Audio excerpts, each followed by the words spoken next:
ये नरेशन क्या होता है? नरेशन मीन्स होता है वार्तालाप।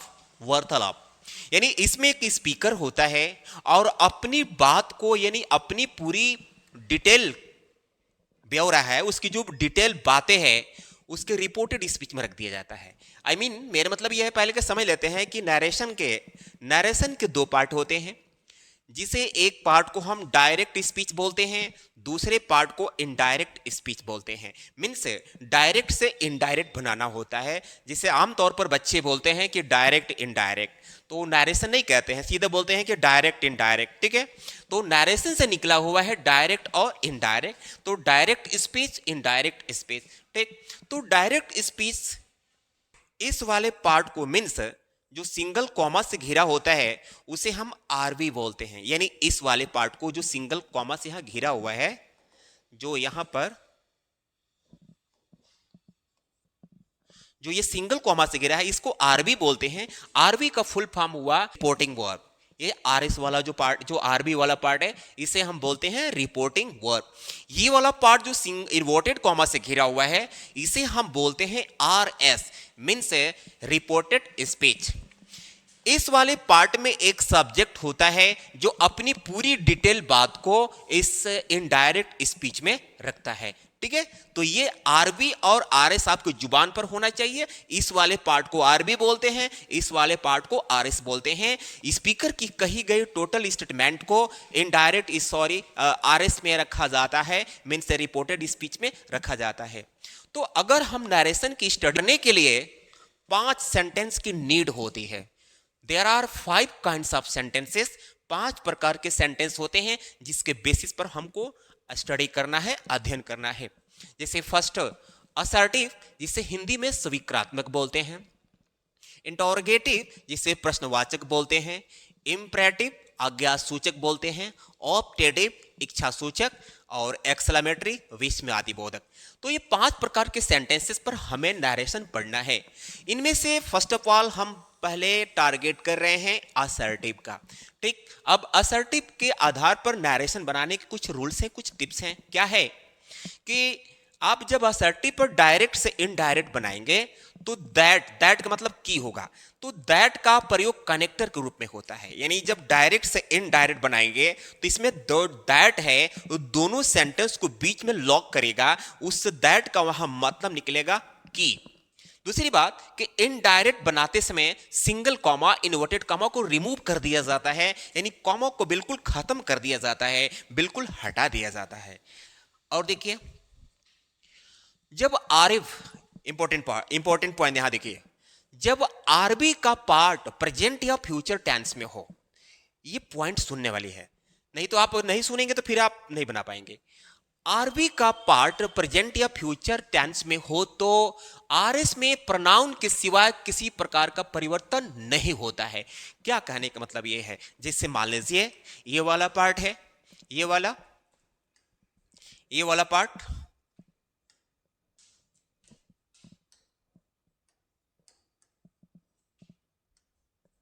ये वाला पार्ट देखिए, जैसे कि ये आरवी है और ये आरएस है। तो अगर ये वाला पार्ट प्रेजेंट टेंस या फ्यूचर टेंस में हो तो इस वाले पार्ट में जब इनडायरेक्ट बनाएंगे तो इस वाले पार्ट में किसी प्रकार का परिवर्तन नहीं होगा। जो चेंजिंग होगा, only one changing, that is pronoun. केवल प्रोनाउन चेंज होगा। ओके, तो आगे बढ़ते हैं। कैसे, देखिए अभी एग्जांपल से क्लियर हो जाएगा। दूसरी बात, ये जो पॉइंट आप देख रहे हैं, ये जो रूल आप देख रहे हैं, सन 123, ये बहुत इंपॉर्टेंट है। सन 123 मीन्स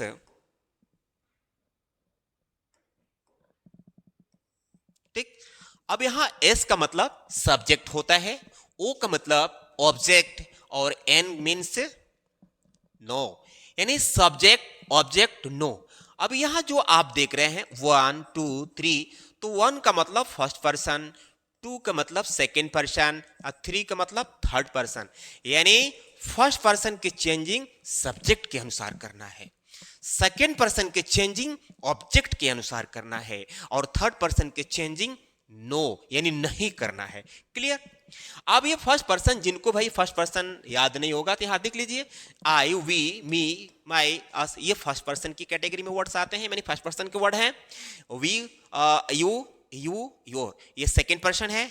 और ही, सी, दे, ये सब इट भी आता है इसमें, तो ये सब थर्ड पर्सन है। यानी थर्ड पर्सन के प्रनाउन को चेंज नहीं करना है, सेकंड पर्सन के प्रनाउन को चेंज करना है, लेकिन ऑब्जेक्ट के अकॉर्डिंग चेंज करना है, और फर्स्ट पर्सन के प्रनाउन को सब्जेक्ट के अकॉर्डिंग चेंज करना है। इसको देखते हैं। अगर आरबी में यानी रिपोर्टिंग वर्ब में से आता है तो इनडायरेक्ट बनाते समय से को से लिखेंगे। अगर सेज आता है तो सेज ही लिखेंगे। अगर से टू आता है तो टेल करेंगे। यानी देख रहे हैं यहां टू लगा तो टेल हो गया, ओके। सेज टू आता है तो टेल्स कर देंगे, यानी यहां एस लगा है तो इसमें टेल्स हो गया। यानी टू के बदले यहां पर टेल हो जा रहा है, लेकिन यहां पर एस लगा था इसलिए यहां पर एस लग गया।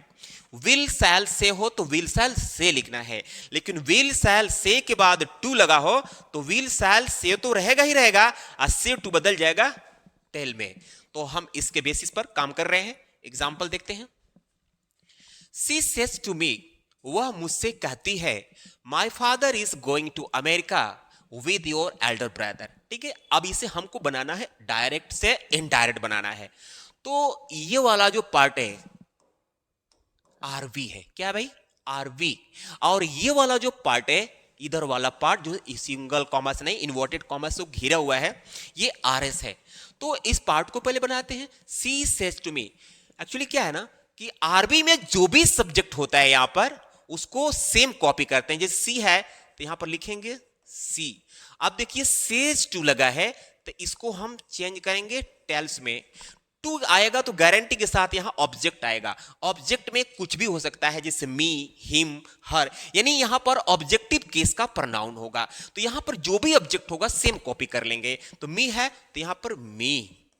अब देखिए ये आरबी है और ये आरएस है, इन दोनों को कनेक्ट करने के लिए, दोनों को जोड़ने के लिए यहां पर कनेक्टर हम दैट का प्रयोग करेंगे, जिसका मतलब यहां पर होगा कि, यानी सी टेल्स मी दैट, वह मुझसे कहती है कि। अब इस वाले पार्ट को चेंज करेंगे। My father is going to America with your elder brother. चलिए, तो माई आ गया। अब माई फर्स्ट पर्सन के प्रोनाउन है, तो मैं अभी आपको बताया सन 123, ये वाली फॉर्मूला आपको दिमाग में रखना है। तो माई जो है फर्स्ट पर्सन है, तो फर्स्ट पर्सन के चेंजिंग सब्जेक्ट के अकॉर्डिंग करना है। तो ये फर्स्ट पर्सन है तो फर्स्ट पर्सन के चेंजिंग सब्जेक्ट के अकॉर्डिंग हम बता दें कि यानी फर्स्ट पर्सन के चेंजिंग आपको सब्जेक्ट के अनुसार करना है। तो आपके दिमाग में चल रहा होगा कि फर्स्ट पर्सन के चेंजिंग तो सब्जेक्ट के अनुसार करना है, लेकिन ये सब्जेक्ट आएगा कहां? तो मैं बता दूं कि ये सब्जेक्ट हमेशा शुरू में आएगा। यानी आरबी का जो पार्ट है, आरबी के पार्ट में स्टार्टिंग वाला जो वर्ड है यही सब्जेक्ट है। यानी इसमें फर्स्ट पर्सन के प्रोनाउन कहीं भी आ जाए, उनकी चेंजिंग इस आरबी के सब्जेक्ट से करना है। दूसरी बात, ये महत्वपूर्ण बातें हैं, इंपॉर्टेंट बातें हैं कि ये जिस केस में प्रोनाउन रहेंगे, फर्स्ट पर्सन के प्रोनाउन नॉमिनेटिव केस में है तो ये नॉमिनेटिव केस में बदलेगा। अगर ये पॉसेसिव केस में है तो ये पॉसेसिव केस में बदलेगा।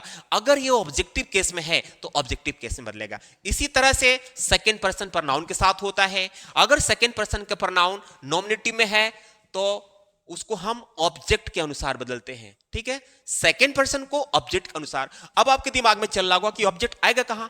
तो आरबी में ही आएगा टू के बाद, यानी यहां पर आने वाला वर्ड ही ऑब्जेक्ट होता है।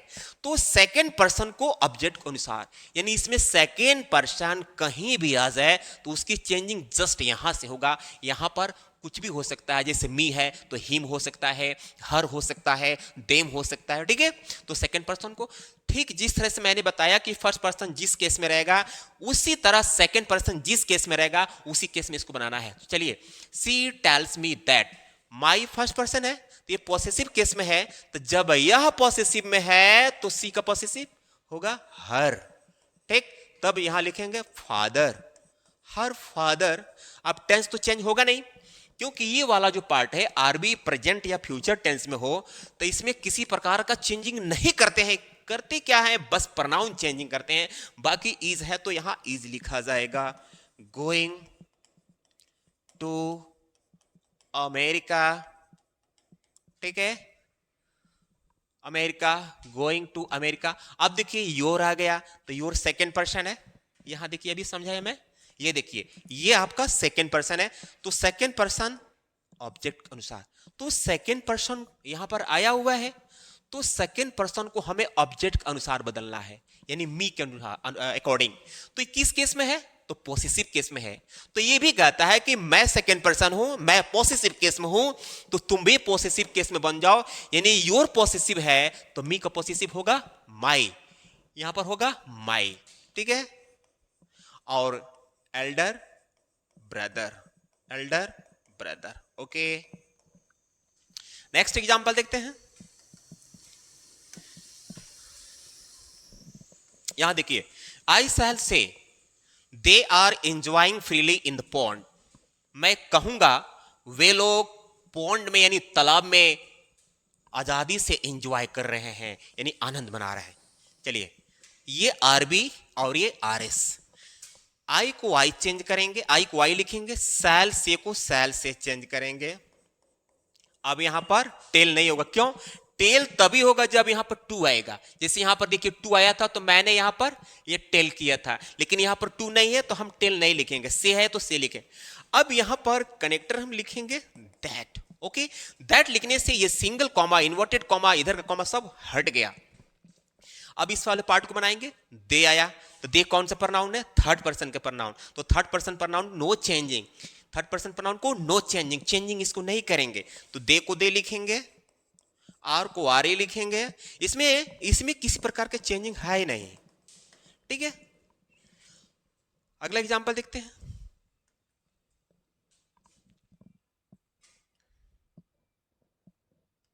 तो यहां पर आरबी का जो भी सब्जेक्ट होता है तो उसको चेंज नहीं करते, आई को आई लिखेंगे, से के बाद टू लगा है तो यहां पर नो डाउट कि टेल हो जाएगा, यानी जहां टू लगा यहां पर से हो चाहे सेज हो तो टेल हो जाएगा। आई टेल, ऑब्जेक्ट देम है तो कॉपी कर लेंगे, कनेक्टर यहां लिखेंगे दैट, ओके। अब देखिए यू आ गया, तो यू शुरू में आ गया, तो ये सेकेंड पर्सन है और सेकेंड पर्सन को हमेशा ऑब्जेक्ट के अनुसार यहां पर ऑब्जेक्ट आता है हमेशा। तो ये ठीक है, ये तो पता चल गया कि सेकंड पर्सन को ऑब्जेक्ट के अनुसार, लेकिन ये पता करेंगे ना कि किस केस में है, क्योंकि केस बहुत इंपॉर्टेंट है, अगर केस नहीं जानेंगे तो फिर आप चेंज नहीं कर पाएंगे। तो इस शुरू में अगर यू आया है तो नॉमिनेटिव केस में है, यही यू अगर लास्ट में आ जाए तो ऑब्जेक्टिव केस में है, और योर है ये तो आप पहचान ही लेंगे, योर पॉसेसिव केस में है, ठीक है। तो देखिए कैसे, I tell them that you, you को चेंज करेंगे देम में, तो ये नॉमिनेटिव में है और ये ऑब्जेक्टिव में है, तो ये बोलता है कि मैं नॉमिनेटिव में हूं तो तुम भी नॉमिनेटिव बदल जाओ, तो यू को बदलेगा देम में तो यहां पर हो जाएगा दे, ठीक। टेंस में किसी प्रकार के चेंजिंग नहीं, यानी हैव के साथ हैव भी लगेगा, स्टोलन है स्टोलन ही रहेगा। अब फिर माई आ गया, माई फर्स्ट पर्सन, तो फर्स्ट पर्सन के चेंजिंग कहां? सब्जेक्ट के अनुसार, तो माई को बदलेंगे आई में तो क्या होगा? आई ही तो माई बना है तो माई रह जाएगा, माई pencil, my pencil, okay. Next example, she says I have taken your book without telling, वो कहती है कि बिना बताए हुए मैं तुम्हारा किताब ले ली हूं, ठीक है। ये वाला पार्ट आरबी है, तो यहां पर सी को सी लिखेंगे, सेज को सेज लिखेंगे, कि टेल लिखेंगे? टेल लिखेंगे नहीं ना, यस। क्यों नहीं लिखेंगे? क्योंकि यहां टू नहीं आया है, अगर यहां टू होता तो यहां टेल्स हो जाता। अब यहां कनेक्टर दैट, आई आ गया, आई भाई फर्स्ट पर्सन है, मैं बार बार कहता हूं कि सन 123 आपको दिमाग में कीप इन माइंड करना है, दिमाग में रखना है, फर्स्ट पर्सन को सब्जेक्ट के अनुसार, सेकंड पर्सन को ऑब्जेक्ट के अनुसार, थर्ड पर्सन को नो चेंजिंग, ओके। तो फर्स्ट पर्सन की चेंजिंग सब्जेक्ट के अनुसार, किस केस में है ये? तो नॉमिनेटिव में है, तो ये भी नॉमिनेटिव में है तो इधर ये भी नॉमिनेटिव में है, तो आई को बदलेंगे सी में तो यहां हो जाएगा सी, तो आई के साथ हैव लगा तो सी के साथ हैज लगेगा, टेंस नहीं बदल रहा, बस हेल्पिंग वर्ब बदल रहा है। सी हैज टेकन, यहां योर आ गया, देख रहे हैं ना, तो योर सेकंड पर्सन है, ये देख रहे हैं ना, सेकंड पर्सन को ऑब्जेक्ट के अनुसार, तो सेकंड पर्सन को ऑब्जेक्ट के अनुसार, तो ऑब्जेक्ट यहां पर नहीं है, तो जब यहां पर ऑब्जेक्ट अगर ना हो, यहां पर अगर कोई ऑब्जेक्ट ना हो तो अपने तरफ से मान लेते हैं, जैसे मान लिया कि यहां मी है, तो यू योर को बदलेंगे मी में, तो यहां पर हो जाएगा माई, ठीक है। My book without without telling, तो फ्रेंड्स आई होप कि नरेशन का जो बेसिक पार्ट है इस वीडियो में मैंने जो कवर किया आपको समझ में आया होगा। अब इसका नेक्स्ट पार्ट के लिए आप वेट कीजिए, और वीडियो अच्छी लगी हो तो वीडियो को लाइक करके चैनल को सब्सक्राइब कीजिए और अपने फ्रेंड तक शेयर करने का प्रयास कीजिए।